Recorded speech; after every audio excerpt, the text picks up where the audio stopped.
Guys, কেমন আছো সবাই? আশা করি সবাই ভালো আছো। আমার আর ডলি কিচেনে তোমাদের সবাইকে স্বাগত। আজকে আমি তোমাদের জন্য আরও একটা রেসিপি নিয়ে এসেছি, সেটা হলো পালং শাক দিয়ে মৌরালা মাছের ঝাল। তা পালং শাক দিয়ে মৌরালা মাছের ঝাল করার জন্য আমি এখানে মৌরালা মাছ নিয়েছি, বা মায়া মাছ যেটা বলো তোমরা, কি মাছ বলো আমাকে কমেন্টে জানাবে। একটা বড় সাইজের আলু আমি কেটে নিয়েছি, আর এখানে কিছু পালং শাক নিয়েছি। আজ এই পালং শাক দিয়ে মৌরালা মাছের ঝোলটা করে তোমাদের সঙ্গে শেয়ার করব।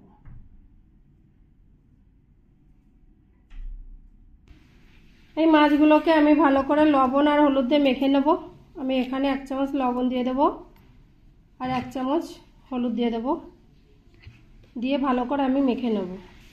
আমি মাছগুলোকে ভালো করে লবণ আর হলুদ দিয়ে আমি মেখে নিয়েছি। এবার আমি মাছগুলোকে ফ্রাই করে নেব। আমি এখানে মাছটা ফ্রাই করার জন্য একটা প্যান নিয়েছি, প্যানটা গরম হয়ে গেছে। এবার আমি তেল দিয়ে দেবো। তেলটা গরম হয়ে গেছে, এবার আমি এই মাছগুলো দিয়ে ভালো করে আমি ফ্রাই করে নেব।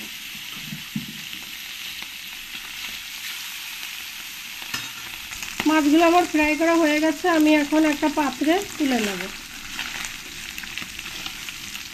এরকম আস্তে আস্তে এক এক করে সব আমি এই পাত্রে তুলে নেব।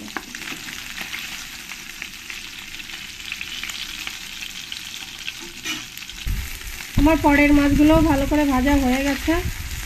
এবার আমি মাছগুলো একটা পাত্রে তুলে নেব। দেখো আমি একটু কড়া কড়া করেই ভেজে নিয়েছি।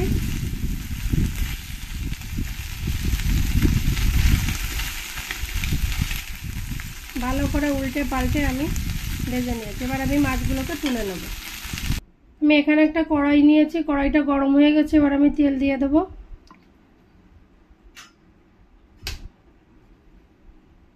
আমি একবারে ফোড়ন দিয়েই শাকের তরকারিটা তৈরি করব।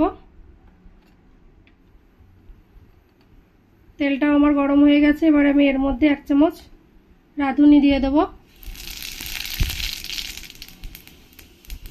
রাঁধুনিটা ভালো করে লাল লাল করে ভাজা হয়ে গেলে এর মধ্যে কিছু গোটা রসুন আমি থেতো করে নিয়েছি, এই রসুনগুলো দিয়ে দেবো। এর মধ্যে কিছু কাঁচা লঙ্কা দিয়ে দেবো। এই রান্নাটা খুব সহজ, খুব অল্প সময়ের মধ্যে রান্নাটা হয়ে যায়।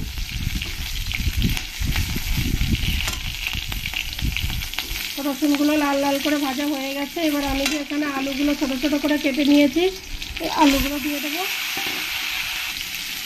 এবার এর মধ্যে দিয়ে দেবো 1 চামচ লবণ, আর দিয়ে দেবো 1 চামচ হলুদ। দিয়ে ভালো করে আমি আলুগুলোকে লাল লাল করে ভেজে নেব।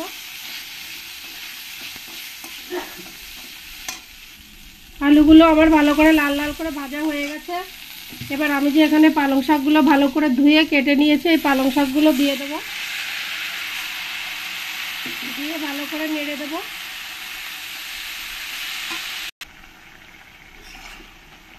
এবার আমি এই শাকের মধ্যে খুব সামান্য একটু জল দিয়ে দেবো। দিয়ে আমি কিছুক্ষণ ঢেকে দেবো।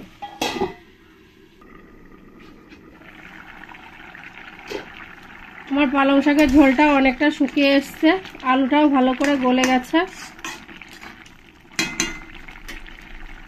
এবার আমি যে এখানে মৌরালা মাছটা ভেজে রেখেছি, এই মাছটা আমি দিয়ে দেবো।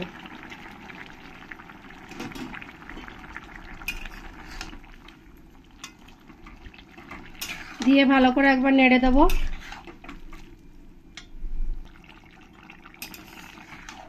এরকম ভালো করে একটু নাড়িয়ে দিতে হবে। আর তোমাদের যদি এই ভিডিওটা ভালো লাগে তাহলে আমাকে একটা ছোট্ট করে কমেন্ট করে দেবে। আবার আমি 2 মিনিটের জন্য ঢেকে দেব। তাহলে গাইস, আমার পালং শাক আর মৌরালা মাছের ঝোলটা পুরো রেডি। এখন আমি বন্ধ করে দেব। তোমাদের কেমন লেগেছে পালং শাকের রেসিপিটা আমাকে কমেন্টে অবশ্যই জানাবে। আর তোমাদের যদি এই রেসিপিটা ভালো লাগে তাহলে আমার চ্যানেলটিকে তোমরা লাইক শেয়ার কমেন্ট করবে। আর তোমরা যারা নতুন আছো তারা অবশ্যই সাবস্ক্রাইব করবে। ভালো থাকবে, সুস্থ থাকবে।